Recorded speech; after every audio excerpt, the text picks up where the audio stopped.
My name is Susie Costel, and today I'm wearing a sombrero. And I'm going to be reading you James and the Giant Peach by Roald Dahl, illustrated by Lane Smith. And today we are on chapter 23. In a flash, everybody was up on top. "Oh, isn't it beautiful?" they cried. "What a marvelous feeling. Goodbye, sharks." "Oh boy, this is the way to travel."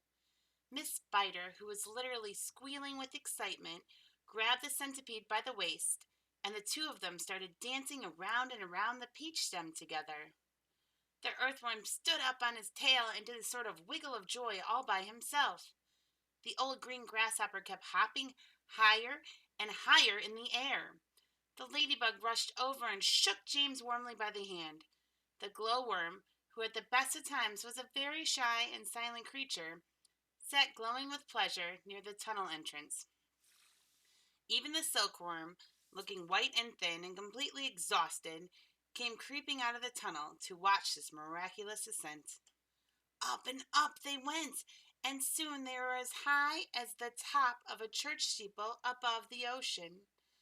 "I'm a bit worried about the peach," James said to the others as soon as all the dancing and the shouting had stopped.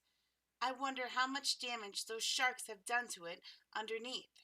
It's quite impossible to tell from up here." "Why don't I go over inside and make an inspection?" Miss Spider said. "It'll be no trouble at all, I assure you." And without waiting for an answer, she quickly produced a length of silk thread and attached the end of it to the peach stem. Now, this picture I showed you yesterday, but here's the picture of the peach up in the air with all the seagulls. "I'll be back in a jiffy," she said, and then she walked calmly over to the edge of the peach and jumped off, paying out the thread behind her as she fell. The other crowded anxiously around the place where she had gone over. "Wouldn't it be dreadful if the thread broke?" the ladybug said. There was a rather long silence. "Are you all right, Miss Spider?" shouted the old green grasshopper. "Yes, thank you," her voice answered from below. "I'm coming up now." And up she came, climbing foot over foot up the silk thread, and at the same time tucking the thread back cleverly into her body as she climbed past it. "Is it awful?" they asked her. "Is it all eaten away? Are there great holes in it everywhere?" Miss Spider clambered back onto the deck with a pleased but also rather puzzled look on her face. "You won't believe this," she said, "but actually there's hardly any damage down there at all. The peach is almost untouched. There are just a few tiny pieces out of here and there, but nothing more." "You must be mistaken," James told her. "Of course she's mistaken," the centipede said. "I promise you I'm not," Miss Spider answered. "But there were hundreds of sharks around us. They churned the water into a froth. We saw their great mouths opening and shutting." "I don't care what you saw," Miss Spider answered. "They certainly didn't do much damage to the peach." "Then why did we start sinking?" the centipede asked. "Perhaps we didn't start sinking," the old green grasshopper suggested. "Perhaps we were all so frightened that we simply imagined it." This, in point of fact, was closer to the truth than any of them knew. A shark, you see, has an extremely long, sharp nose, and its mouth is set very awkwardly underneath its face and a long way back.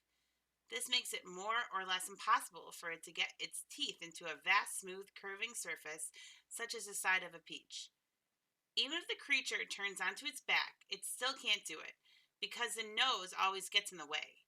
If you have ever seen a small dog trying to get its teeth around an enormous ball, then you will be able to imagine, roughly, how it was with the sharks and the peach. "It must have been some kind of magic," the ladybug said. "The holes must have healed up all by themselves."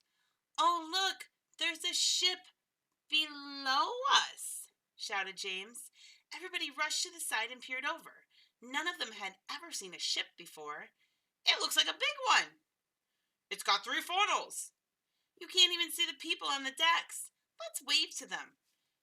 "Do you think they can see us?" Neither James nor any of the others knew it, but the ship that was now passing beneath them was actually the Queen Mary sailing out of the English Channel on her way to America.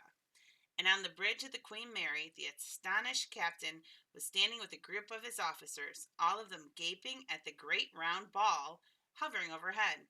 "I don't like it," the captain said. "Nor do I," said the first officer. "Do you think it's following us?" said the second officer. "I tell you, I don't like it," muttered the captain. "It could be dangerous," the first officer said. "That's it," cried the captain.